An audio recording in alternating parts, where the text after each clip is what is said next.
dengan Yatimin Yatim, disingkat dengan Y2. Bismillahirrahmanirrahim. Ya, kopi yang masih anu. Pagi ini sama Pak Timin kopi ya. Baca tapi matu anggo payo. Iya, iya. Di anu pabrik ya. Pabrik. Iya. Yang mau kena ketek kok dia bawa kok kadang-kadang kok. Orangnya juga. Iya, iya. Ya bang tuh kadang-kadang memang Sikit baca aja ini, ya. Bismillahirrahmanirrahim. Ya, ini lagi pembongkaran ikan. Ini berada di Sukamaju. Ini di pabrik. Ya, ini di Semelu Timur, Kabupaten Semelu Aceh. Pembongkaran ikan. Ini bagan kupu-kupu.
sliramu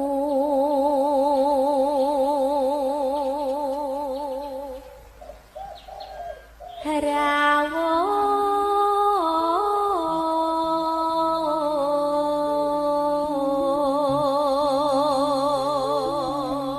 Masa sis karek bening mas. Masa aku mau butek tadi. Iya toh mas selamat ya mas. Iya. Mungkin kurang diedit. Mungkin ini padahal sebar perawatan kok ya. Neng endi mas? Ahas. Biasanya itu tergantung amal dan perbuatan. Makasih. Ya, enggak.